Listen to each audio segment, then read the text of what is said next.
नमस्कार, मैं रजनीकांत।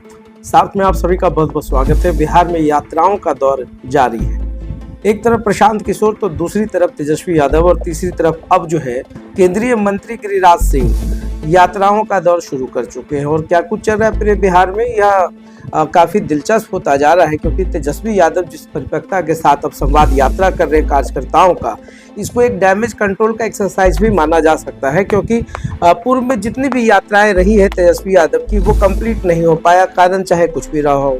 इस बार भी जो संवाद यात्रा है उनको बीच में स्थगित करना पड़ रहा है। बिहार में उपचुनाव होने हैं और झारखंड में चुनाव है। इस कारण से उन्होंने जो सेकंड फेज की यात्रा उसको अभी विराम दिया है। मगर कहा जा रहा है कि इस बार जो एक टीस है लोगों के मन में, कार्यकर्ताओं के मन में, और बिहार जो इस पर हमेशा सवाल उठाया रहा है कि तेजस्वी यादव अपनी पूरी सम्मेलन को या अपने पूरे यात्रा को पूरा क्यों नहीं कर पाते हैं। तो अब ऐसे में तेजस्वी यादव ने तो स्पष्ट कर दिया है कि यात्रा भी पूरी होनी है और सब कुछ होना है।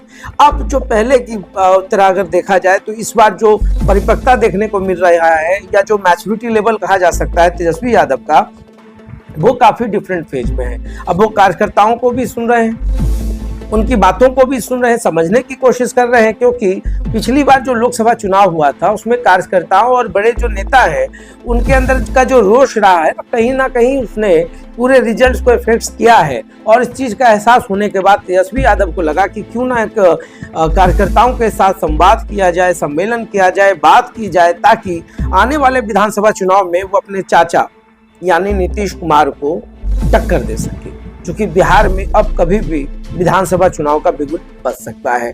हालांकि ये तो एक्सपेक्टेड है कि 2025 में विधानसभा चुनाव होने हैं, मगर उससे पहले सभी पार्टियां तैयारी कर रही है।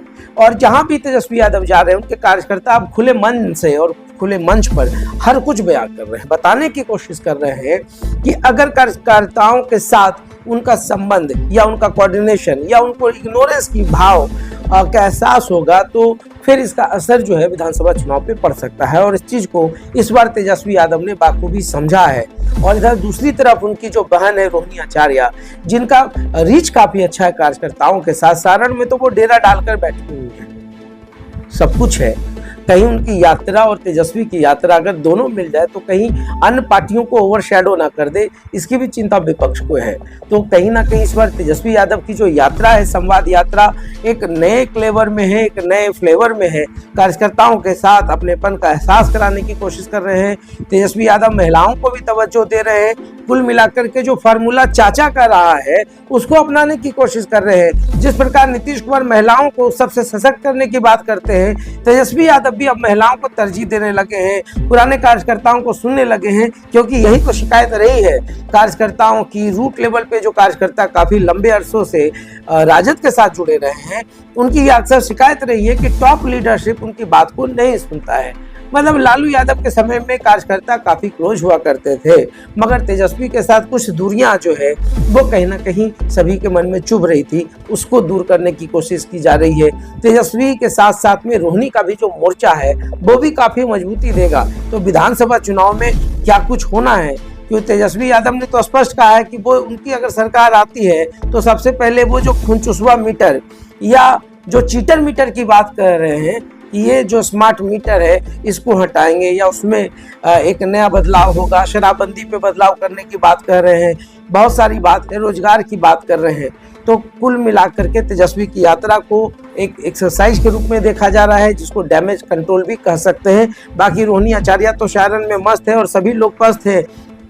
दूसरी तरफ देखिए प्रशांत किशोर की यात्रा में बवाल हो गया, गया में कुर्सियां चल गई। प्रशांत किशोर ने तो कह दिया कि मैं दबाव की राजनीति नहीं करूंगा, चाहे इसके लिए जो भी करना पड़े। अब प्रशांत किशोर की पार्टी में कुर्सी चल रही है भाई साहब, तो बहुत सोचने वाली बात हो रही है ना। प्रशांत किशोर ने तो नई यात्रा, नए जनसुराज की बात कर डाली है। 2025 में तो वो कह रहे कि कोई है ही नहीं, उनका सीधा टक्कर बीजेपी से है। तो नीतीश कुमार को भी अपना कॉम्पिटिटर नहीं मानते हैं, राजद को भी नहीं मानते। ओवर कॉन्फिडेंस में प्रशांत किशोर के अपने अपने बहुत सारे हथकंडे होंगे, या जो पॉलिटिकल स्टंट या टूल्स है उनके पास, या टेक्नोलॉजिकल टूल्स है, उस पूरे टूल्स का पूरा उपयोग किया जा रहा है। मगर यह जो पूरी यात्रा है, या वो जहां भी जा रहे उपचुनाव में, देखिए उन्होंने तो बहुत सारे सीटों पर उपचुनाव में कैंडिडेट्स उतारने की बात की है। बेलागंज गया पहुंचे थे, 2 उम्मीदवारों की बात हो रही थी, दोनों उम्मीदवार उम्मीदवार के कार्यकर्ता आपस में भिड़ गए तो कुर्सियां चल गई भाई साहब। फिर उसके बाद तो क्या होना था, प्रशांत किशोर दबे जुबान कहने लगे कि देखिए अब दबाव मैं नहीं सह सकता। और तीसरी तरफ केंद्रीय मंत्री गिरिराज सिंह पता नहीं कौन सी यात्रा कर रहे हैं, कह रहे हैं कि हिंदू स्वाभिमान यात्रा है। किनारा बीजेपी ने सबसे पहले कर लिया है, जदयू तो हमलावर है और सब लोग कह रहा है कि इनकी जो पर्सनल यात्रा है इससे किसी पार्टी का लेना देना नहीं है। हालांकि गिरिराज सिंह अकेले पड़ गए, अलग थलग पड़ गए हैं। अब कितना स्वाभिमान यात्रा करेंगे, कभी विकास यात्रा भी कर लीजिए, बता भी दीजिए कि आप जब से सांसद बने हैं अपने अपने क्षेत्रों में क्या विकास किया है। वक्त में तेजस्वी की यात्रा क्या गुल खिलाने वाली है, तेजस्वी यादव अपने आप को किस मजबूती के साथ खड़ा करने वाले हैं, कितनी मैच्योरिटी लेवल के साथ वो इस यात्रा को पूरा कर पाएंगे, क्या संदेश देने की कोशिश कर रहे हैं, क्योंकि उनका मुकाबला सीधे चाचा से है और चाचा भतीजे की जोड़ी कहीं अगर कुछ उलटफेर बिहार में ना हो गई तो तब तो देखना दिलचस्प होगा। अगर उलटफेर हो गए, राजनीतिक पंडितों की बात सही हो गई, अगर नीतीश कुमार ने फिर से कोई बड़ा फैसला ले लिया तो फिर पूरा बिहार क्या करेगा, सब कंफ्यूज है भाई। तो देखते रहिए साथ। बहुत धन्यवाद।